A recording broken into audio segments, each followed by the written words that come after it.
família, por conta de seus atos irresponsáveis, que nós, meus caros, abominamos. O indivíduo que é capaz de gerar tamanha destruição certamente não pode circular livremente por nossas ruas, podendo matar ou morrer a qualquer instante.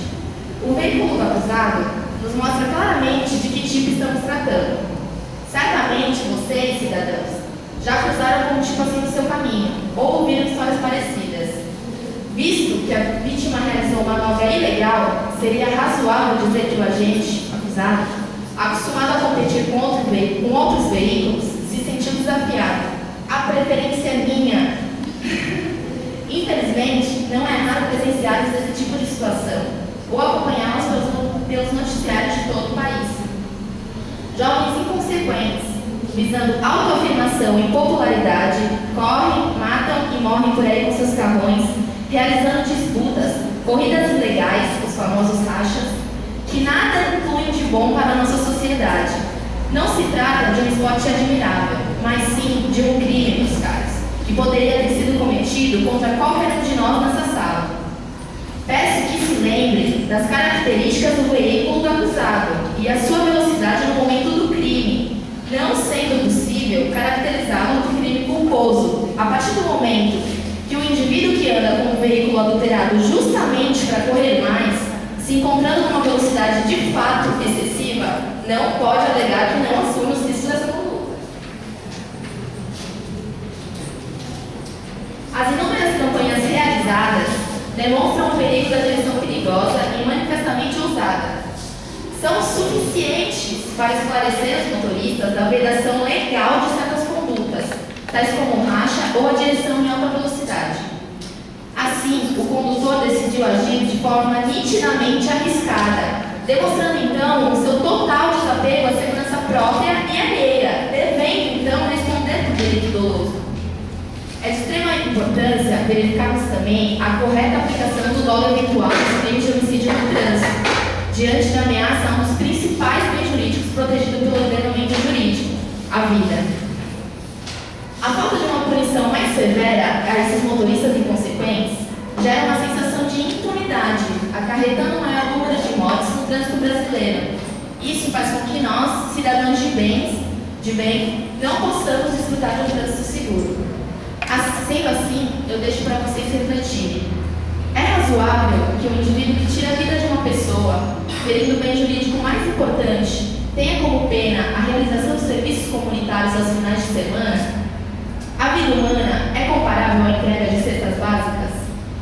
Vocês acham que um indivíduo que tira uma vida por pura inconsequência vai se reabilitar, vai se conscientizar dos seus atos apenas realizando serviços comunitários? É pela impunidade que os infratores não respeitam as leis, pelas sanções justamente não imporem o devido respeito. Boa tarde a todos, senhores jurados. Boa tarde, excelentíssimos senhores de direito.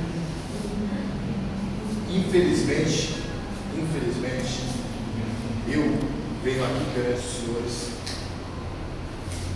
chamar a atenção de cada um dos presentes para a necessidade que nós temos de sermos totalmente responsáveis, ao contrário do que aconteceu com o Jack, que agiu irresponsavelmente, inconsequentemente. E nós temos a obrigação para preservar os nossos direitos, não só os meus direitos, os seus direitos como cidadão, os seus direitos como cidadão, os seus direitos como cidadão. Nós temos a obrigação hoje de sairmos daqui com sim para o quesito. Vocês têm a obrigação de votar sim, porque vocês, quando fazem isso, vocês estão comprovando de que nós, homens e mulheres de bem, que saímos, pagamos os nossos impostos para termos as pistas asfaltadas, não é para a disputa de quem corre mais, qual carro é mais potente. Jack foi irresponsável quando ele adulterou as especificações do fabricante do veículo. Quando ele mudou a potência do seu carro, ele estava querendo algo mais, ele estava buscando algo mais. E neste momento ele não se preocupou se quem estaria na frente dele em determinado momento seria uma criança, seria um animal, seria um poste, mas que ainda sendo um poste, um ser inanimado, ainda assim é um bem jurídico que deve ser preservado. Jack não se preocupou com nada disso. Jack simplesmente queria satisfazer o seu ego. Jack queria simplesmente saber que ele podia mais do que os outros. E ao sentar-se na cadeira do seu veículo, adulterado, com a potência aumentada, em uma via que naquele domingo estava tranquila, ele encontra pela frente Mary, que poderia ser minha mãe, sua mãe, poderia ser sua irmã, sua amiga, que poderia naquele dia ter sentado com você minutos antes do almoço de família. Ele encontra Mary fazendo uma conversão no local errado, mas que ela estava tranquila porque a via era para 50 km por hora, velocidade que, se um motorista habilitado como era Jack, se um motorista que passou pelas cadeiras da autoescola como havia passado Jack, se um motorista estivesse com o seu veículo em perfeitas condições, conforme orienta o fabricante, conseguiria tranquilamente parar. Mas como a colega disse, Jack se viu naquele momento, ele se viu tentado a fazer algo diferente. Esta mulher está me desafiando. Eu vou mostrar que meu carro é melhor, eu vou mostrar que eu dirijo melhor, eu vou mostrar que eu posso mais. Naquele momento, Jack assumiu o risco de provocar aquele acidente. Ele assumiu nitidamente o risco de provocar a morte de alguém. Porque nós temos Mary, mas se uma criança abre o portão naquele instante e atravessa a rua para pegar uma bola, essa criança também morreria. Então Jack assumiu esse risco, assumiu o risco de matar. Por isso nós temos a obrigação de botar sim para o quesito. Porque se Jack ele tivesse pelo menos tido um pouquinho de responsabilidade, naquele instante ele teria condições de falar: não, eu não vou mudar a potência do meu carro, eu não vou mudar nada disso, porque isso poderá provocar prejuízo a outra pessoa. Mas ele fez. Ele foi naquele domingo, pegou seu carro. Hoje eu vou dar potência, hoje eu vou testar. As testemunhas falam que a velocidade dele era excepcional. Os peritos falam que ele estava acima da velocidade pelas marcas deixadas no chão. Ele próprio testemunhou falando que eu estava a 70 ou 80 km por hora. Uma via de 50. Quando ele fala que estava a 70 ou 80 por hora, nós que dirigimos sabemos que o velocímetro do nosso carro nunca é igual ao nosso pé. Por mais que o velocímetro marque ali 100, 110, nós imaginamos que estamos a 60, 70. Dependendo do dia, nós podemos triplicar a velocidade do nosso pé em razão da velocidade do velocímetro. Se estivermos tentados ainda a testar a potência daquele veículo que nós compramos, que nós acreditamos que é bom e que nós nos julgamos bons o suficientes para dirigi-lo, nós aumentamos muito essa potência.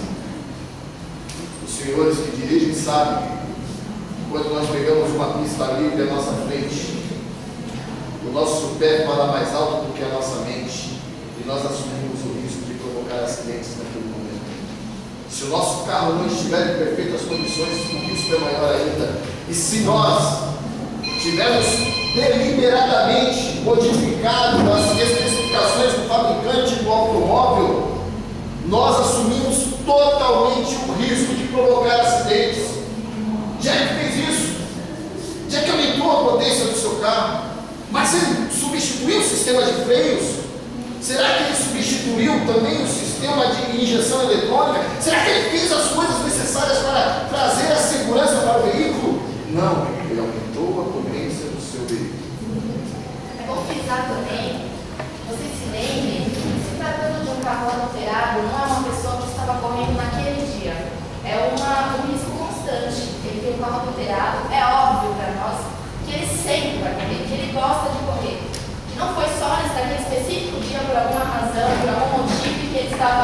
necessitado de correr, ele sempre faz isso. Pelo carro dele, a gente pode montar para uma pessoa que gosta mesmo de correr. Enquanto ele estiver solto, circulando por aí, ele vai estar correndo com risco a vida dele mesmo e dos outros. E nossa preocupação é justamente essa. Se nós não dissermos sim hoje ao quesito, nós estaremos permitindo que outros Jacks apareçam, outros Jacks venham e façam uso do mesmo sistema que trouxe a possibilidade de Jack, o original, não ser punido como merece. Nós corremos o risco de que outras Marys não possam mais estar com suas famílias na última noite. Nós corremos o risco de que outras crianças possam ser atropeladas, porque nós não dissemos sim ao quesito hoje.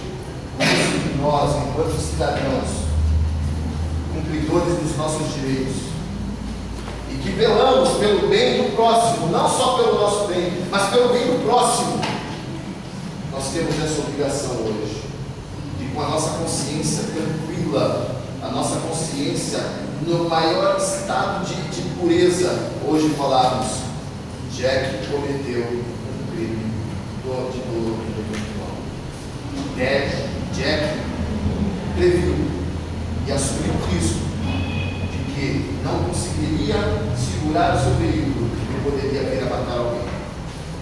Quando ele fez essas mudanças, e se nós não fizermos isso hoje, eu garanto aos senhores que Jack vai sair daqui, desse tribunal, e vai entrar no seu carro ainda adulterado, e vai andar pelas ruas, e queira Deus, no final do dia de hoje, comemorando a sua vitória parcial, Jack não mate mais ninguém, porque ele ainda estará dentro das mesmas especificações e sujeito a matar outra pessoa dolorosamente. Porque nós sabemos que não dá para fazer diferente. Jack assumiu o risco de matar Mary ou qualquer um de nós que estivéssemos à sua frente naquele momento. Sem mais. Passo a palavra à defesa.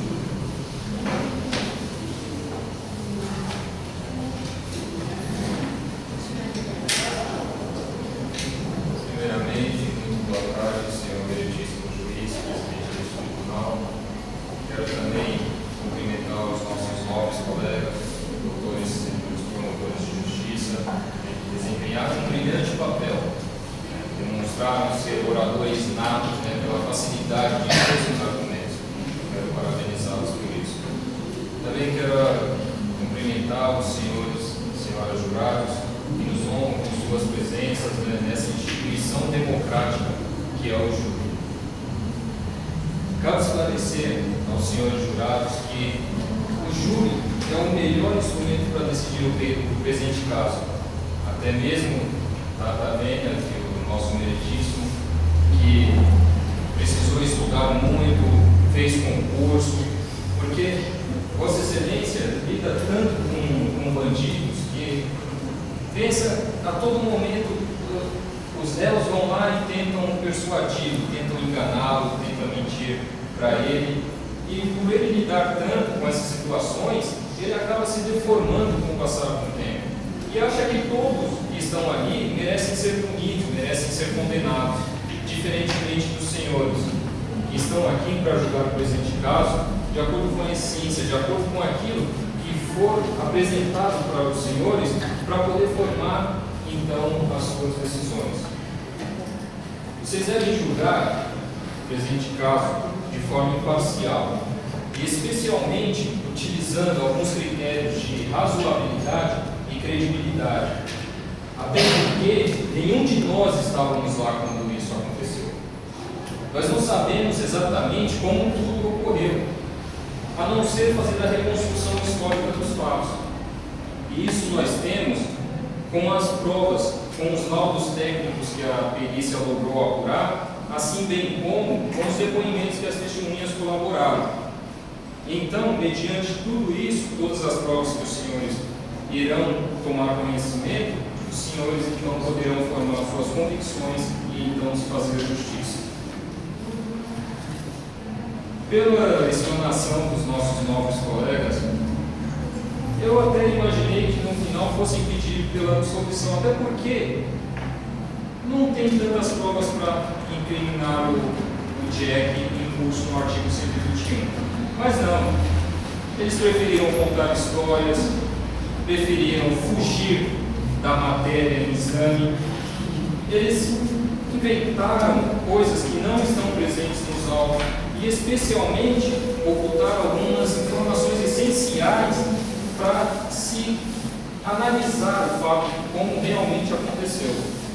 Pois bem, em que pese todas as argumentações explanadas pelos nossos nobres colegas, vem a defesa explanar e explicar aos senhores alguns pontos essenciais para afastar então a tese da acusação. Começando pelo fato de a acusação repisar que Jack trafegava em via pública com um veículo cuja motorização foi adulterada. Cabe esclarecer aos senhores que isso é de extrema irrelevância, isso não altera em nada os fatos ocorridos. Até porque, mesmo o veículo que denunciado dispondo de sistema turbo, através de regulagem, como assim fez constar a acusação, isso é irrelevante. Por quê? O denunciado, quando fez o seu depoimento na delegacia, quando estava sendo interrogado, assumiu a sua culpa, alegando o quê? Que estava trafegando em torno de 70 a 80 km por hora.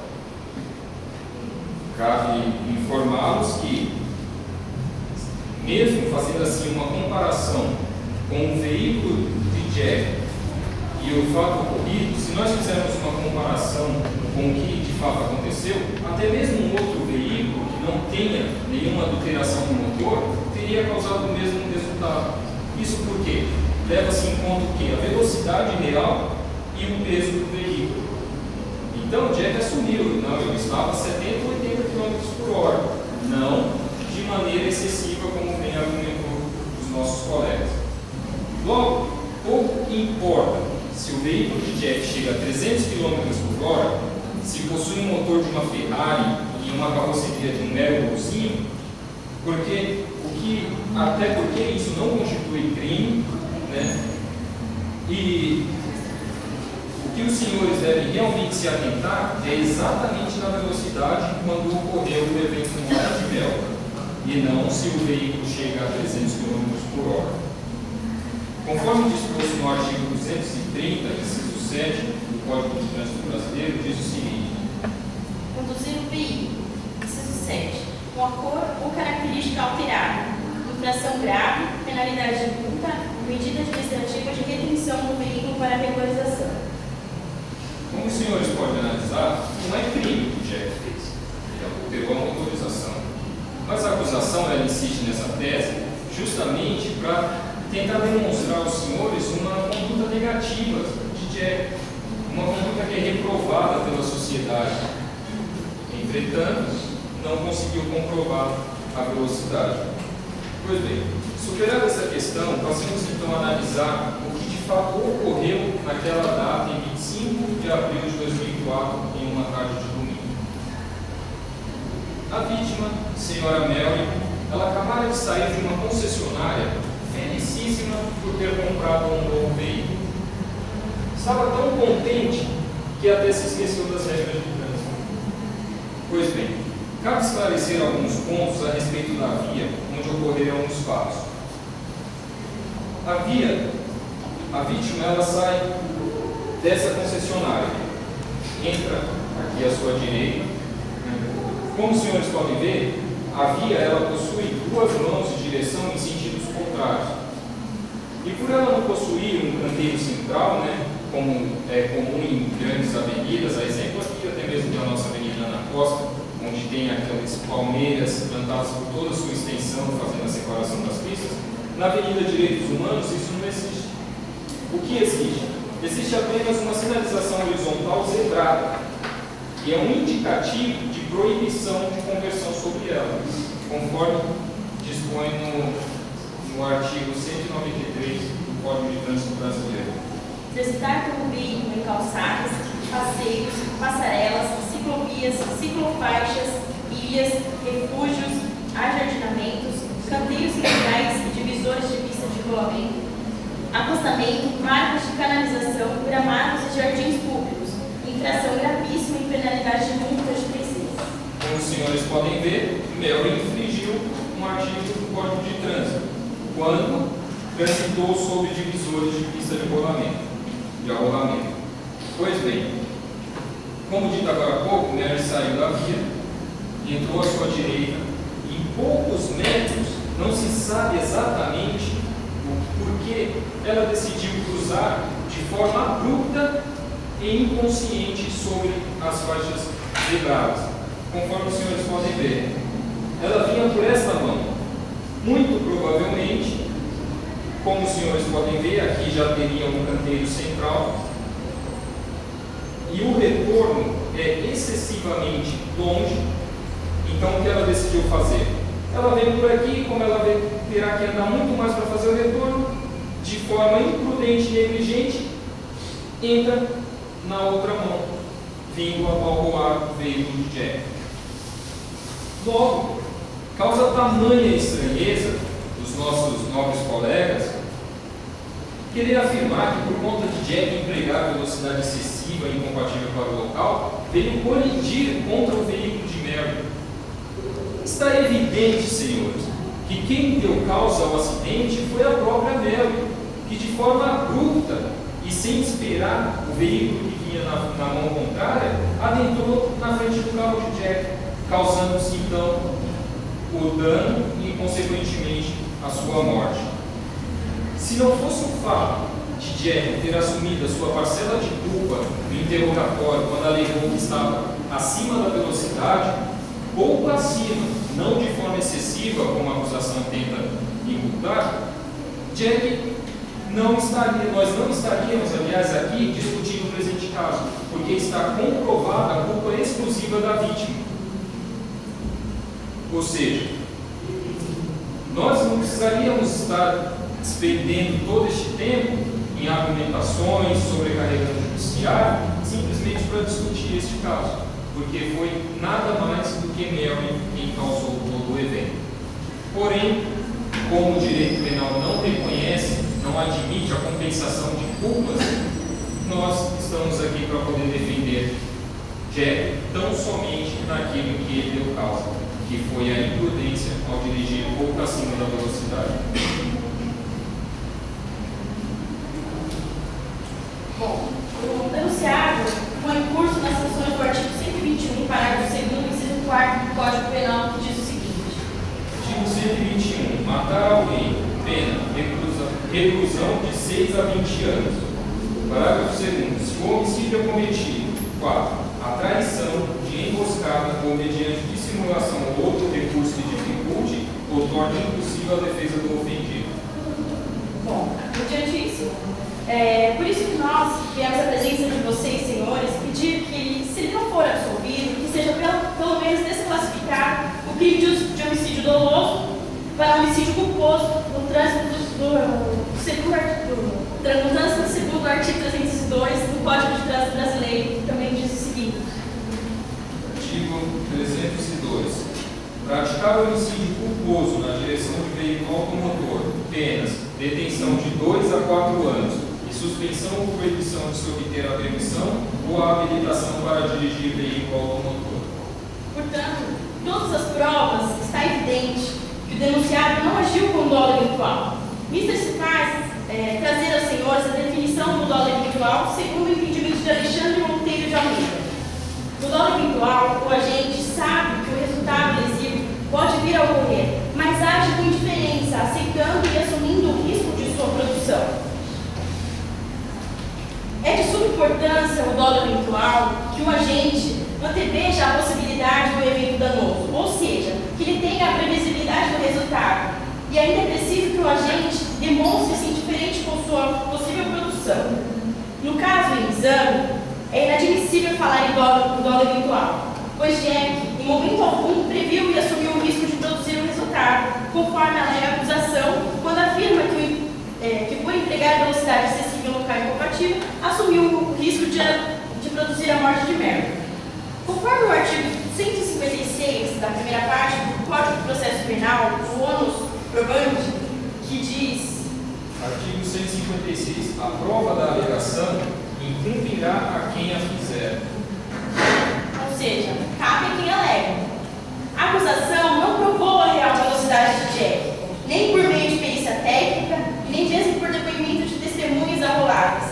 Também não logrou provar que o elemento coletivo, que é a vontade de causar o resultado de Jack, tampouco a previsibilidade do resultado. Sabem por quê? Primeiro, acredito que os senhores possam ou serão motoristas. Então, façam a seguinte reflexão. Se os senhores estão dirigindo em uma pista como essa da Avenida dos Direitos Humanos, com a sinalização horizontal zebrada, no mínimo isso traz uma segurança. Por quê? Porque vocês vão saber que é proibido fazer uma conversão por causa dessa sinalização. Logo, os senhores sabem que nenhum veículo irá atingi-los de surpresa, por manobra proibida. Mediante essa reflexão, eu vos pergunto: como seria possível Jack prever que Mary ia fazer uma conversão proibida? Seria possível prever que Jack atingiria o carro de Mary e ainda assim não faria nada para impedir? É evidente que Jack não previu o resultado. Por isso, se pode afirmar que a conduta reside tão somente na curva comum, já que ele não previu o resultado que era previsível, por causa da inobservância do cuidado objetivo, que é a imprudência da velocidade. Segundo, em depoimento na delegacia, no momento em que Jack era interrogado, ele disse que em momento algum tinha a intenção de cometer algum tipo de homicídio. Ou seja, o elemento do dolo coletivo está desconfigurado. Assim, a defesa afasta a tese de acusação de tentar condenar o denunciado em curso no artigo 121, parágrafo 2º do inciso 4º, como dito agora há pouco, como dolo habitual, e pede aos senhores jurados que desclassifiquem o crime de homicídio de dolo habitual para o homicídio culposo de trânsito, conforme os regimentos das cortes superiores. Excelência, temos ainda alguns minutos. Tem 30 segundos. Então, encerramos. Só pedimos que os senhores julguem de acordo com as provas que foram apresentadas e tem que se atentar exatamente isso.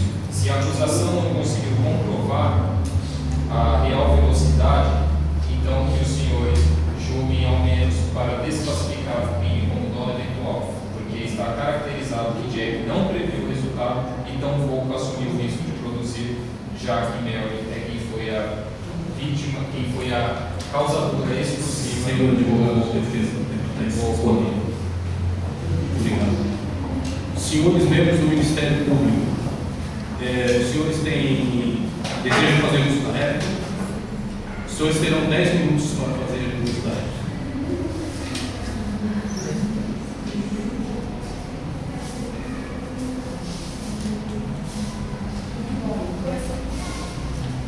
Queria começar falando para os jurados que o senhor advogado de defesa, ele está jogando a culpa em cima da Mary, que com certeza teve culpa sim.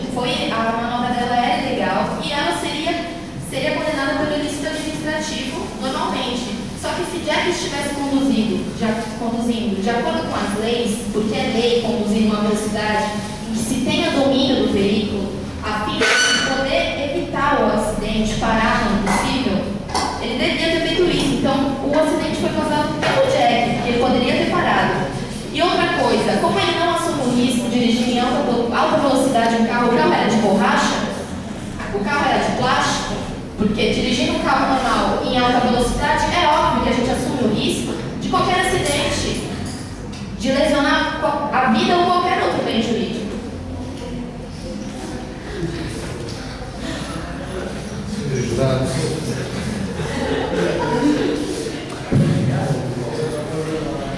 posso dizer que o Ministério Público está em julgamento aqui não é a velocidade. A velocidade foi o risco assumido pelo Jack de matar. Como os membros da defesa alegaram, Jack, qualquer outro poderia ter, se estivesse em alta velocidade, provocado aquele acidente.